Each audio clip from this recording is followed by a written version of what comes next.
साथियों नमस्कार and welcome to being teacher. मैं डॉक्टर अशोक हूं और आज से मैं सीटेट और यूपी टेट की एग्ज़ाम जो कि 2025 में होनी है उसके बारे में बात करूंगा। और सबसे पहले तो आज का बहुत ही ख़ास दिन है, विजयदशमी का दिन है। तो विजयदशमी के शुभ अवसर पर आपको बहुत बहुत बधाई और बहुत बहुत शुभकामनाएं। भगवान राम की कृपा आप सभी को प्राप्त हो, आशीर्वाद आप सभी को मिले और वह शक्ति मिले जिसके बल पर आप अपने लक्ष्य को साधने में कामयाब हों। इसी के साथ ही आज दो महापुरुषों का जन्मदिन भी है, जयंती भी है। तो हमारे राष्ट्रपिता महात्मा गांधी और भारत के राष्ट्र के नायक रहे लाल बहादुर शास्त्री जी की जयंती है, 2 अक्टूबर है और दशहरा है। तो आज के इस पावन पर्व पर आप सभी को बहुत बहुत बधाई और बहुत बहुत शुभकामनाएं। आइए बात करते हैं सीटेट और यूपी टेट 2025 में जो 2025 में और 2026 में परीक्षा होनी है इसके बारे में। तो आज का जो विषय हमारा है वो ये है कि प्रथम प्रयास में सीटेट और यूपी टेट इन परीक्षाओं को कैसे क्रैक करें। तो इस रणनीति पर आज कुछ मैं बात करना चाहूँगा। इसमें बात होगी कि PYQs यानी प्रीवियस ईयर क्वेश्चन पेपर के सॉल्व करने की क्या भूमिका हो सकती है, सिलेबस को क्या एनालिसिस करने का क्या लाभ हो सकता है, NCERT बुक्स को पढ़ने का क्या लाभ है और कैसे पढ़ा जाए, क्या क्या चीज़ें उससे पढ़ा जाए, रिवीजन करना क्यों आवश्यक है और कितना ज़रूरी है। कुछ मैं इसमें पॉजिटिव और नेगेटिव टैग्स की बात करूँगा जिनके बल पे आप साधारणतः क्वेश्चंस के सही आंसर जो है अटेम्प्ट कर पाएंगे। और इसमें टाइम मैनेजमेंट की क्या भूमिका होती है उस पर भी हम बात करेंगे। तो इस तरह से एक सटीक रणनीति आप बना लेंगे तो ये चीज़ें आसान हो जाती हैं। यद्यपि ये इतना कठिन नहीं जितना कि कहा जा रहा है कि सीटेट यूपी टेट इसका बड़ा हुआ बनाया जा रहा है। अच्छा, इसकी एक विशेष बात इसमें ये जुड़ गई है कि पहले तो ये परीक्षाएं लगातार होती रही हैं, जुलाई और दिसंबर में सीटेट की, यूपी टेट की भी बीच बीच में होती रही हैं। लेकिन अभी हाल ही में जो सुप्रीम कोर्ट का ऑर्डर आया है और जिसमें यह बाध्यता कर दी गई है कि जो यूपी गवर्नमेंट के जो टीचर हैं, ख़ास तौर से जो बेसिक टीचर हैं, तो ये जो प्राइमरी में टीचर हैं, जो बेसिक टीचर हैं, चाहे 1 to 5 हों और चाहे 6 to 8 हों, इनको टेट पास करना अनिवार्य है, चाहे वो पहले से ही टीचर रहे हों। टेट यानी 2011 से शुरू हुआ है, तो 2011-12 के पहले से भी जो टीचर हैं उनको भी टेट की अनिवार्यता कर दी गई है सुप्रीम कोर्ट द्वारा। और ये कहा गया है कि आपको 2 महीने के अंतर्गत 2 वर्ष के अंतर्गत 2 ईयर्स के अंतर्गत आपको टेट पास करना पड़ेगा यदि आपको इस सेवा में रहना है। तो इस तरह से सीटेट और यूपी टेट की भूमिका और भी बढ़ गई है। तो अब 2 तरह के कैंडिडेट्स हो गए हैं, एस्पिरेंट्स हो गए हैं। एक तो वो जो BTC करके, DLED करके और इस परीक्षा को अटेम्प्ट करते थे, और दूसरे वो जो कि सेवा में हैं। तो इस तरह से इसकी जो भूमिका है सीटेट यूपी टेट के अपने आप में भी थोड़ी सी बढ़ी हुई है। तो एक सटीक रणनीति बना के आप इसको आसानी से पास कर सकते हैं। हालांकि एक चीज़ और है कि जो इसका रिज़ल्ट आता है वो रिज़ल्ट कम आता है, जो पास का जो सक्सेस रेट है वो कम है। यदि हम 1 से 5 प्राइमरी की बात करेंगे, 1 to 5 की, तो 1 to 5 में ये लगभग 12-15% के आसपास लोग पास होते हैं और 6 to 8 वाले में थोड़ा कम है। पिछले बार 7-8% के लगभग लोग पास हुए थे। तो इस तरह से सक्सेस रेट कम है, लेकिन फिर भी मैं कहूँगा कि इसमें यदि सटीक रणनीति अगर रहेगी तो आप पहले ही प्रयास में इसको पास कर सकते हैं। इसमें कोई दो मत नहीं है, ये मेरा अनुभव है, क्योंकि मैंने बहुत ही कम समय में इसको देख के कुछ चीज़ें ट्रिक करके हमने इसमें सफलता पाई थी। आइए देखते हैं। तो एक बार फिर से बहुत बहुत शुभकामनाएं आपको। देखिए, सीटेट का सिलेबस की बात करेंगे और यूपी टेट के सिलेबस की बात, तो ये आपने देखा ही होगा पहले से। यदि हम सीटेट की बात करें जो कि दिसंबर में होनी है, संभावित है, पेपर 1 यानी पेपर 1 देखिए 1 से 5, कक्षा 1 से 5 वाली है, और पेपर 2 6 to 8 है। तो पेपर 1 में 5 सब्जेक्ट्स हैं।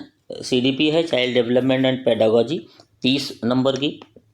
लैंग्वेज अक्सर हिंदी इसलिए कहा गया, अक्सर लोग हिंदी रखते हैं, और ध्यान दीजिएगा कि आपको हिंदी रखनी भी चाहिए। यदि आप इंग्लिश के भी हैं और तब भी आप हिंदी रखेंगे तो इजीली आप कर पाएंगे। तो 30 नंबर का ये हो जाएगा। इंग्लिश जो है ये 30 नंबर का, और मैथमेटिक्स और एनवायरमेंटल स्टडीज़ भी, पर्यावरण भी 30 नंबर का हो जाएगा। इस तरह से कुल 30 पाँचों 30 नंबर के हैं। कुल टोटल हो गया 150 नंबर का, तो 150 मार्क्स का है। लेकिन अब यदि आप ध्यान देंगे CDP की बात करेंगे तो CDP 30 नंबर की ये हो गई, और बाकी इन सब में 15-15 नंबर की CDP है। 30 में 15 CDP, तो 15 चौके 60 और 30 90, यानी आप देख रहे हैं कि 150 में 90 नंबर किसका है, CDP का है। तो इसलिए CDP की भूमिका बहुत ही महत्वपूर्ण होने जा रही है, और मेरा जो है प्रथम प्रयास होगा कि मैं आपको CDP की क्लासेस दूँ। आइए अभी सिलेबस देखते हैं। सीटेट का जो 2025 में होनी है दिसंबर में परीक्षा, उसमें पेपर 2 की यानी 6 to 8 की बात करेंगे तो इसमें 4 पेपर हैं। CDP सेम वही है, लैंग्वेज 1 लैंग्वेज 2 वही है। देखिए, इसमें 4th जो ऑप्शनल पेपर है उसमें मैथमेटिक्स है, साइंस, मैथ्स साइंस वालों के लिए है, और सोशल साइंस अन्य, मैथ और साइंस के अलावा जो अन्य स्ट्रीम के लोग हैं वो सोशल साइंस का देंगे। तो 30-30 मार्क के तो ये हो गए, और ये 60 नंबर का होगा। तो यहाँ भी CDP की बात करेंगे तो देखिए 30 का तो ये हो गया, और 15 इसमें, 15 30 और 15 45, 45 और 30 यानी 75 मार्क्स का यहाँ भी 150 में CDP की का रोल रहेगा। इसलिए CDP थोड़ा सा आपको कायदे से पढ़ना है। अच्छा, CDP ऐसा पेपर है कि यदि आज इसकी जो कंसेप्चुअल पेपर है थोड़ा सा समझ जाएंगे तो बहुत ही इजीली ये कर भी पाएंगे। आइए देखते हैं, इस पर आगे चर्चा होगी। पहले एक देख लेते हैं इसमें है क्या और क्या रणनीति हो सकती है। देखिए, अब यूपी टेट की बात करेंगे तो यूपी टेट 2025 की बात करें, बल्कि यह 2026 में होगी प्रोबेबली।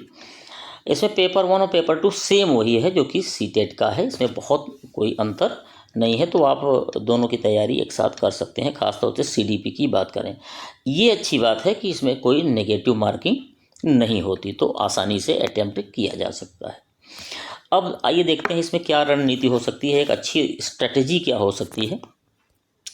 तो देखिए, सबसे पहले आपने पहले देखा भी होगा, इसके पूर्व लोगों की बातें सुनी होगी। इसमें सीटेट और यूपी टेट जो है 2025-26 में क्रमशः होने हैं। तो इसमें सबसे पहले रणनीति सेम होगी। PYQs पर ध्यान दीजिए, प्रीवियस ईयर क्वेश्चंस। ऐसा इसलिए कहा जाता है क्योंकि जब आप ये परीक्षा में जा रहे हैं तो आपको ये पता होना बहुत ज़रूरी है कि किस तरह से क्वेश्चंस आ रहे हैं, और ये क्वेश्चंस आ कहाँ से रहे हैं, किस चैप्टर से आ रहे हैं, ये चीज़ें, और किस चैप्टर से ज़्यादा किससे कम आ रहे हैं, ये चीज़ें पता हो जाती हैं। यदि आप मान लीजिए 20 कुल टॉपिक हैं, तो 20 टॉपिक्स में से आप देखेंगे 5 से 6 टॉपिक्स से ही लगभग 75 से 80% क्वेश्चंस आ जा रहे हैं। तो आप 5-6 टॉपिक्स को सबसे पहले पढ़ के सिक्योर कर लीजिए अपना 75 से 80%, यानी आप इतने में पास हो सकते हैं। अन्य को कम पढ़िए या तो न पढ़िए। तो ये कैसे पता चलेगा, ये PYQ से पता चलेगा। दूसरा है सिलेबस एनालिसिस, ये बहुत ज़रूरी है क्योंकि PYQs देखेंगे, उसके बाद जब आप सिलेबस देखते हैं तो आपको पता चलता है कि ये जो क्वेश्चंस आपने देखे थे ये किस पार्ट से आ रहे हैं। तो उन पार्ट्स यानी जो अभी हमने कहा कि 5-6 जो है पार्ट से ही बहुत सारे क्वेश्चन 75 से 80% आ रहे हैं। तो सिलेबस एनालिसिस बहुत ज़रूरी है। एक एक टॉपिक्स देख लीजिए कि कहाँ से क्वेश्चंस आ रहे हैं।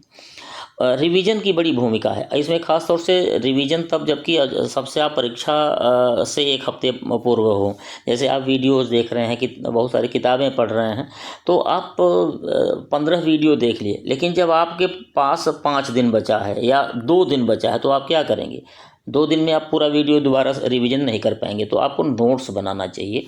नोट्स बहुत सूक्ष्म बनाइए, पॉइंट वार बनाते जाइए, अच्छा रहेगा, क्योंकि 2-3 दिन में, अंतिम दिनों में ये बड़ा इम्पोर्टेंट रोल प्ले करता है। टाइम मैनेजमेंट, देखिए ये बड़ा महत्वपूर्ण भाग है। अक्सर ये जो है कई बार पढ़ा हुआ भी हम नहीं कर पाते टाइम मैनेजमेंट की वजह से। खासतौर से इस परीक्षा में सीटेट और यूपी टेट में बहुत बड़े बड़े आजकल एजर्सन और रीजन के जो क्वेश्चन आने लगे हैं, तो एजर्सन और रीजन के एआर वाले जो क्वेश्चन हैं बहुत बड़े बड़े होते हैं। कई बार क्या होता है कि हम जो है परीक्षा में कंसंट्रेट नहीं कर पाते और टाइम बहुत ज़्यादा ले लेते हैं, एक ही प्रश्न को 4-4 बार पढ़ते हैं। तो इसके लिए बहुत ज़रूरी है कि थोड़ा सा आप टाइम मैनेजमेंट करिए। और ये कैसे होगा, ये पहले से जब आप प्रैक्टिस किए रहेंगे तब आप सफल हो पाएंगे। तो प्रैक्टिस पहले से किए रहेंगे जिससे इजीली इसको कर पाएंगे। टाइम मैनेजमेंट बहुत ज़रूरी इसमें है, बड़ा रोल प्ले करता है। कई बार इसमें अभ्यर्थी बाहर आते हैं और ये कहते सुने जाते हैं कि टाइम कम पड़ गया, बहुत सारे क्वेश्चंस अटेम्प्ट कर पाते आते हुए नहीं कर पाए। तो बहुत ज़रूरी है, ये ध्यान देना ज़रूरी है। इसमें एनसीईआरटी एंड अदर बुक्स, देखिए बुक्स, अदर बुक्स में तो मैं नहीं कहूँगा कि बहुत ज़्यादा बुक्स पढ़िए, एनसीईआरटी ज़रूर पढ़ लीजिए, क्योंकि ये जो है बहुत फोकस्ड एग्ज़ाम है। ये एग्ज़ाम बहुत फोकस्ड है। ये एनसीईआरटी बेस्ड एग्ज़ाम है एक तरह से। जो इसमें सिलेबस है उस सिलेबस को बिल्कुल फॉलो करते हैं, इधर हटते नहीं हैं, और वो सारे एनसीईआरटी में मिल जाते हैं। तो एक तो एनसीईआरटी पढ़ लीजिए यदि बुक्स पढ़ना है। और बुक्स के नाम पर और बहुत न पढ़िए आप, बल्कि जो प्रीवियस ईयर क्वेश्चन पेपर्स हैं, बल्कि इन्हीं को पढ़िए। इनकी जो बुक्स के रूप में मिल जाए, यदि कोई मिलती हैं, जैसे यूथ की है और अरिहंत की है, सब अच्छे हैं, आप इनमें ले सकते हैं। ख़ासतौर से व्याख्याएं होनी चाहिए, ये ध्यान देना है, क्योंकि ये चीज़ें नई हैं और इनमें व्याख्या बड़ा महत्वपूर्ण होता है। केवल ऐसे ही नहीं कि आपने प्रश्न लिया, इसका उत्तर कर लिया, एक फैक्ट पता हो गया। तो एक जो परीक्षा है कॉन्सेप्चुअल है, फैक्चुअल नहीं है, इसलिए आपको व्याख्याओं वाले जो है बुक्स लेनी चाहिए, ख़ासतौर से PYQs की। और एनसीईआरटी पढ़नी चाहिए, तो किताबें पढ़नी है। तो रोल ऑफ सीडीपी, ये आपने अभी देख लिया कि सीडीपी का रोल क्या है। यानी 150 में, यदि प्राइमरी की बात करें तो 150 में 90 क्वेश्चन सीडीपी से आ रहे हैं। जूनियर वाली टीटी सेकंड पेपर की बात करें तो उसमें से 75 से 80 क्वेश्चंस आ रहे हैं। तो इस तरह से बहुत बड़ा रोल रहेगा सीडीपी का इस पूरी परीक्षा में, चाइल्ड डेवलपमेंट एंड पेडागोजी का। देखिए ये हमने विशेष रूप से यहाँ कुछ टैग्स लगाए हुए हैं। ये वो टैग्स हैं जिनके माध्यम से आप क्वेश्चंस को सही कर सकते हैं। यदि क्वेश्चन आपको नहीं आ रहा है तब भी सही हो जाएगा। कैसे, देखिए एक तो आप ये कॉन्सेप्ट दिमाग में रखिए कि बच्चे को केंद्र में रख के सारे जो क्रियाकलाप हैं किए जा रहे हैं। चाइल्ड सेंटर्ड एजुकेशन है, तो चाइल्ड सेंटर्ड एजुकेशन के बिहाफ पर आप देखेंगे कि सारे वो क्वेश्चंस जो बनेंगे सही होंगे, जो बच्चे को केंद्र में रखेंगे। बच्चे को शामिल करना जरूरी है, गतिविधियां हों चाहे, यानी इंक्लूसिव एजुकेशन की जो धारणा है वो इस पर है, तो बच्चे को शामिल करें। दूसरा, गतिविधियां इसमें जिसमें हो, जिस क्वेश्चंस में, वो निश्चित है वो अच्छा होगा। सृजनात्मकता की बात की जाएगी, अर्थपूर्ण शिक्षा की बात होगी, चर्चा में शामिल होना, चर्चा की बात करेंगे। तो ये जो टैग्स हैं इनको याद रखिए। यदि प्रश्न में ऑप्शन में होते हैं तो वो ऑप्शन निश्चित से सही हो जाएगा। प्रोत्साहन देने की बात होगी और अवसर देने की बात होगी, यानी किसी बच्चे को लगातार अवसर देना जिससे कि उसकी कमियां दूर हो सकें और वो लर्न कर सके, लर्निंग प्रोसेस में आ सके, यानी रटने वाला नहीं। कारण की पहचान करना बहुत ज़रूरी है, कारण की खोज की जानी, ये सब समावेशी शिक्षा, इंक्लूसिव एजुकेशन, बच्चे को शामिल करना और बच्चे के साथ चीज़ें शेयर करना। तो ये सारी चीज़ें यदि रहेंगी तो इस तरह के यदि कोई टैग, कोई क्वेश्चंस, कोई शब्दांश, कोई शब्द मिल जाता है तो आप उसको तत्काल लगा दीजिए, सही हो जाएगा। गलतियां, जैसे लिखा है केवल ये, मात्र या यही, इतना ही, तो ये इस तरह से जैसे क्वेश्चंस हों तो ध्यान दीजिएगा, ऐसे होंगे तो वो ऑप्शन पक्का गलत होगा। तो रटने की बात की जा रही हो, व्याकरण की, देखिए व्याकरण का इसमें रोल नहीं है। जो 1 to 5 या 6 to 8 है, इसमें व्याकरण का रोल नहीं होता, तो इसमें इसको नेगेटिव माना जाएगा। मानक की बात करें, स्टैंडर्डाइजेशन की बात होगी, नकारात्मक हो जाएगा, ये क्वेश्चन ऑप्शन सही नहीं होगा। कठोरता की बात की जाएगी, नहीं होगा। लचीलापन होना चाहिए, इलास्टिसिटी होना चाहिए, दंड नहीं। यहाँ पहले से प्रोत्साहन दिया गया था, प्रोत्साहन की बात होगी, दंड की बात नहीं होगी। हतोत्साहित करने की कोई बात यदि करता है कोई ऑप्शन तो गलत होगा। तो आप देखेंगे कि ये वो ट्रिक्स हैं, वो जो नेगेटिव और पॉजिटिव पॉइंट्स हैं, जिनके माध्यम से आप क्वेश्चंस नहीं भी जानते तो आप इनको देख के अटैम्प्ट करेंगे तो ये क्वेश्चन आप मान लीजिए 90% से ज़्यादा उम्मीद है कि ये क्वेश्चंस आपके सही हो जाएंगे, यदि आप नहीं भी जानते तब भी इनके माध्यम से, राइट। तो आप अंत में हम ये कहेंगे कि देखिए भाई, आप प्लानिंग करेंगे और उसे एग्जीक्यूट करेंगे, यही है सार कुल मिला के कहने का। और ये आप जानते भी हैं, आप प्लानिंग करिए और एग्जीक्यूट करिए। तो देखिए प्लानिंग सभी करते हैं, लेकिन एग्जीक्यूशन जो है किसी किसी का हो पाता है, और इसीलिए ये चीज़ें रह जाती हैं। तो ये तो करना पड़ेगा, एग्जीक्यूट आप ही को करना पड़ेगा, वो आप ही हैं जिन्हें जिसके माध्यम से ये होगा, कोई और दूसरा नहीं करेगा। तो बिल्कुल प्लानिंग के साथ एग्जीक्यूशन इम्पॉर्टेंट है, ये करना है। लेकिन इसमें आड़े आता है क्या? आलस्य। ये बड़ा इम्पॉर्टेंट है, इसको थोड़ा दूर रखिए, सब चीज़ें सही होंगी। एक हमने श्लोक लिखा है और इसका निहितार्थ क्या है कि अलसस्य कुतो विद्या। जो आलसी है उसको विद्या कहाँ है, पहले ही लाइन में ख़त्म कर दिया। और जिसके पास विद्या नहीं है, देखिए आलस्य से बात शुरू हुई है, आलस्य जिसके पास है उसको विद्या नहीं। यदि विद्या नहीं है तो धन नहीं है, सही बात है। यदि धन नहीं है, धनस्य कुतो मित्रम, ये जीवन की सच्चाई है और आँख खोल देने वाली है। लोग कहते हैं हमारे ये मित्र हैं, ये दोस्त हैं, लेकिन भाई साहब अधनस्य कुतो मित्रम, धन नहीं है तो मित्र भी नहीं है, ये आज की सच्चाई है। और यदि मित्र नहीं है तो सुख भी नहीं है, क्योंकि जब आपको सुख मिलता है, मज़ा आता है, तो उसको शेयर करने के लिए, उसको बताने के लिए मित्र भी होने जरूरी है। बात चली थी कहाँ से? आलस्य से। यानी यदि आप आलस्य करते हैं तो कुतो सुखम आ जाता है, सुख कहाँ है। यानी आलस्य का सुख से गहरा संबंध है, तो इसलिए इसको ख़त्म करिए तो कुतो ख़त्म हो जाएगा, सीधे सुख मिलेगा। तो भैया आलस्य हटाइए और सुख पाइए। तो यहाँ भी वही बात है, यदि आप प्लानिंग करेंगे तो एग्जीक्यूट तभी होगा जबकि आलस्य को आप समाप्त कर देंगे, और बाकी चीज़ें ठीक ही रहेंगी। तो बहुत बहुत धन्यवाद मेरे तरफ से। आज से मैं प्रारंभ करता हूँ बीइंग टीचर, ये हमारा चैनल है, इसे सब्सक्राइब कर लीजिएगा। और मुझे उम्मीद है कि आपको मैं गाइड करने का प्रयास करूँगा और गाइडेंस सफल रहेगा।